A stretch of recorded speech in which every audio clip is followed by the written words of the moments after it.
आइए आज की पड़ताल शुरू करते हैं। हमारे पास है होम्योपैथी की एक दवा एथुसा साइनेपियम। हाँ इसके बारे में कुछ जानकारी और नोट्स। हाँ, एथुसा साइनेपियम, इसे फूल्स पार्सली भी कहते हैं। हाँ, फूल्स पार्सले हाँ नाम तो अजीब है। तो इन स्रोतों को देखकर हम समझना चाह रहे हैं कि इसके मेन लक्षण क्या हैं, ये कैसे काम करती है और क्या है जो इसे अलग बनाता है। बिल्कुल। जानकारी तो काफी दिलचस्प लग रही है, खासकर ये कि पौधा जहरीला है पर दवा बन जाता है। चलिए देखते हैं इसे गहराई से। हाँ। ये वाकई में होम्योपैथी का एक अम, कह सकते हैं अनोखा पहलू है। एथुसा साइनेपियम ये उम्बेलिफेरी परिवार का पौधा है। अच्छा। और हाँ, कच्चा खाने पर ये जहरीला हो सकता है, लेकिन होम्योपैथी में वो एक खास प्रक्रिया होती है, पोटेंटाइजेशन। हाँ हाँ, पोटेंटाइजेशन। उससे तैयार करने के बाद, जैसा इन नोट्स में बताया है, ये दवा पाचन की गंभीर समस्याओं में काम आती है, जैसे पेट अचानक खराब हो जाए या फूड पॉइजनिंग हो। फूड पॉइजनिंग में भी। ओके। हाँ, ये शरीर के कुछ चीजों पर जो बहुत तेज रिएक्शन होता है ना, हाँ, उसका एक उदाहरण है। ठीक है। तो चलिए सबसे पहले देखते हैं कि नोट्स में मुख्य लक्षण क्या बताए गए हैं। पहली चीज जो दिख रही है वो है उल्टी। बहुत ज्यादा जोरदार उल्टी, हाँ, और हाँ। साथ में दस्त भी। हाँ, उल्टी और दस्त। और ये ज्यादातर तब जब कुछ भारी खा लिया हो, तला भुना, चिकना खाना। सही कहा। और सिर्फ यही नहीं, एक और बात है, दस्त बिल्कुल पानी जैसे, और दर्द नहीं होता ज्यादा। हाँ, पेनलेस डायरिया। हाँ, और ये बच्चों में ज्यादा होता है ऐसा लिखा है। पर सबसे चौंकाने वाली बात है कमजोरी। उल्टी या दस्त के बाद मरीज एकदम एकदम निढाल हो जाता है। हाँ, ये निढाल होना, ये बहुत जरूरी पॉइंट है। श्रोतों में इस पर काफी जोर दिया गया है। ये कमजोरी अचानक आती है और बहुत तेजी से। एकदम सडन। हाँ, सडन। इसको फ्रस्ट्रेशन कहते हैं। मतलब शरीर में जान ही नहीं बचती, ऐसा लगता है जैसे किसी ने सारी एनर्जी खींच ली हो। ये वो धीरे धीरे वाली थकान नहीं है, ये एक झटके में आती है। अच्छा। और एक और खास लक्षण है, नोट्स में है, उल्टी के समय ठंडा पसीना आना। ठंडा पसीना। ओ। हाँ, ये अक्सर दिखाता है कि शरीर शॉक जैसी स्थिति में है।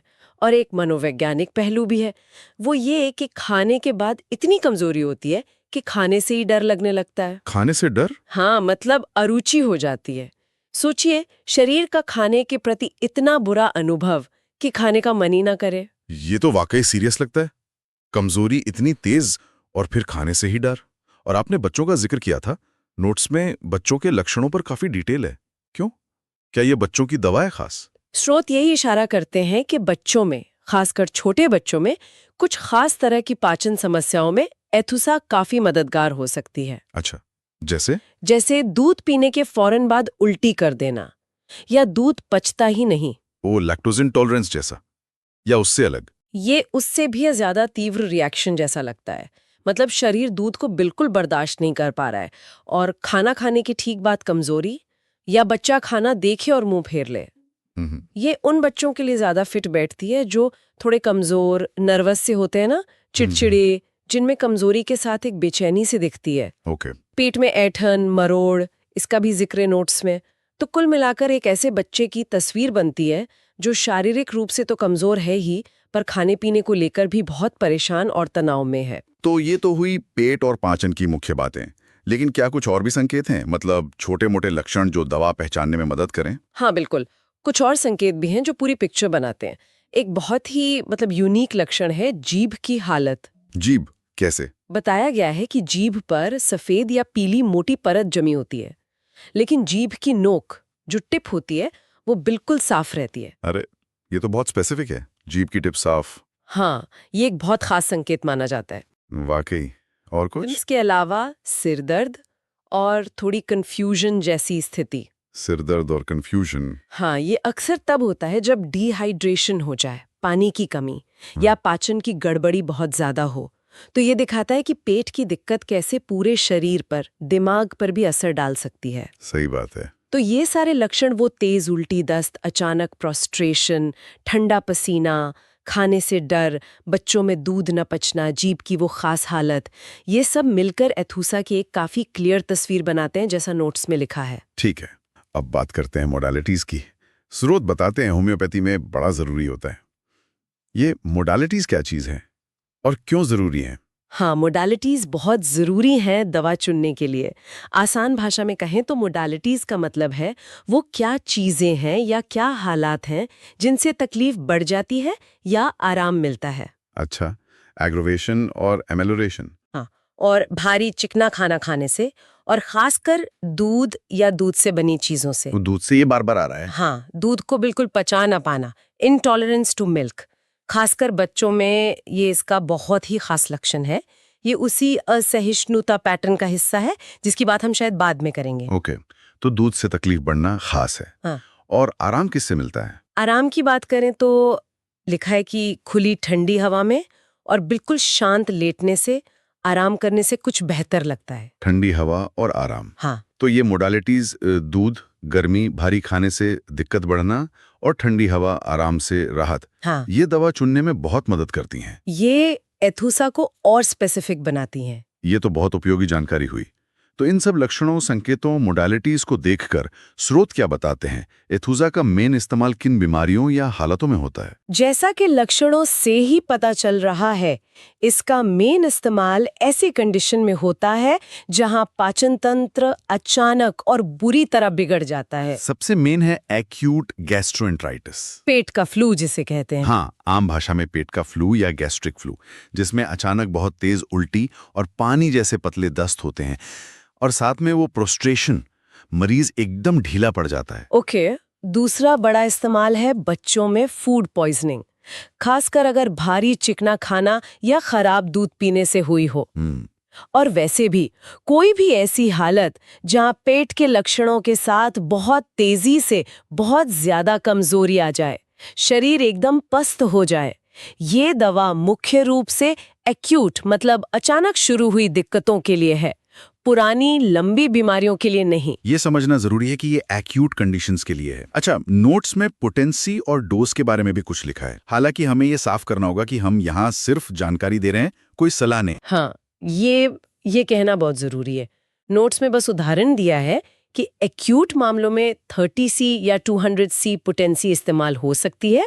पोटेंसी मतलब दवा की शक्ति। हाँ, ज्यादा नंबर वाली पोटेंसी अक्सर ज्यादा गहरी या तेज समस्याओं के लिए होती है, पर यह हमेशा मरीज पर निर्भर करता है। सही। नोट्स में यह भी लिखा है कि जो बच्चे ज्यादा सेंसिटिव होते हैं उनके लिए शायद 6C जैसी कम पोटेंसी ठीक हो, और जैसे फूड पॉइजनिंग हो तो हर 2-4 घंटे में देने का सुझाव है, और जैसे ही आराम मिले दवा कम कर देनी चाहिए। ओके। लेकिन मैं फिर कहूंगी, ये सिर्फ सोर्स में दी गई जानकारी है, एक उदाहरण है।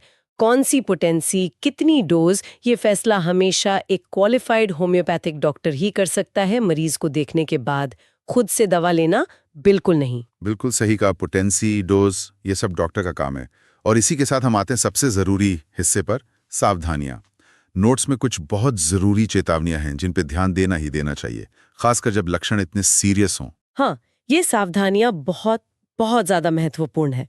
सबसे पहली और सबसे जरूरी बात, कोई भी होम्योपैथिक दवा, एथुसा हो या कोई और, बिना किसी योग्य रजिस्टर्ड होम्योपैथिक डॉक्टर की सलाह के कभी नहीं लेनी चाहिए। कभी नहीं। हाँ, सिर्फ लक्षण देखकर खुद से दवा चुनना खतरनाक हो सकता है।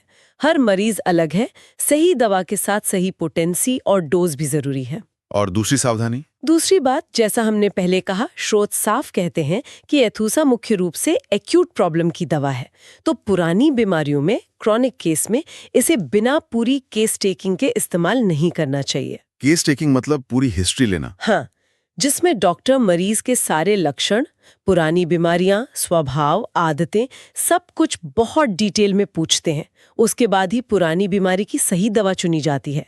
एथुसा का इस्तेमाल ऐसे नहीं करना है। ये भी बहुत जरूरी बात है। और शायद सबसे अहम सावधानी इमरजेंसी सिचुएशन के बारे में है। बिल्कुल, और ये सबसे ज्यादा ध्यान रखने वाली बात है। नोट्स में भी इस पे जोर है।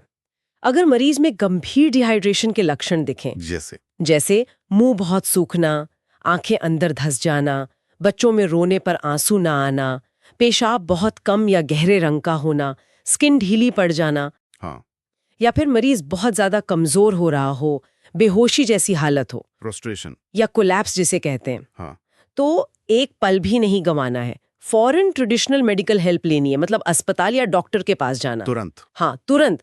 ऐसी जानलेवा इमरजेंसी में होम्योपैथिक दवा, एलोपैथिक इलाज का, जैसे ड्रिप लगाना या दूसरी जरूरी मेडिकल मदद का विकल्प बिल्कुल नहीं है। बिल्कुल नहीं। जान बचाने के लिए फौरन सही मेडिकल मदद ही जरूरी है।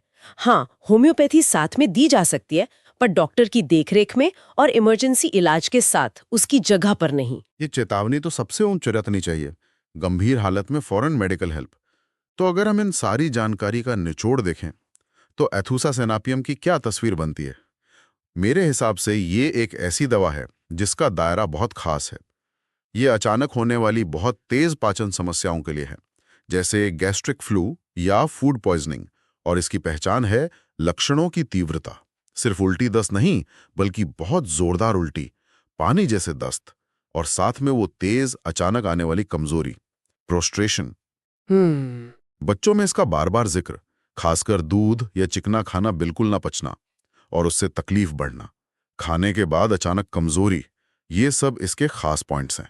सही। और वो जीभ वाली बात, पूरी जीभ पर परत लेकिन टिप साफ, ये भी याद रखने लायक है। बिल्कुल सही कहा आपने। और अगर हम एक कदम पीछे हटकर देखें तो इन स्रोतों से एक बात लगातार उभरती है, वो है असहिष्णुता का पैटर्न, इंटॉलरेंस। असहिष्णुता। हाँ, खासकर कुछ खाने की चीजों के लिए, जैसे दूध या भारी खाना, शरीर का उनके प्रति इतना तेज, इतना नाटकीय रिएक्शन। और ये रिएक्शन सिर्फ पेट तक नहीं रहता, पूरे शरीर को कमजोर कर देता है, यहाँ तक कि खाने से डर पैदा कर देता है।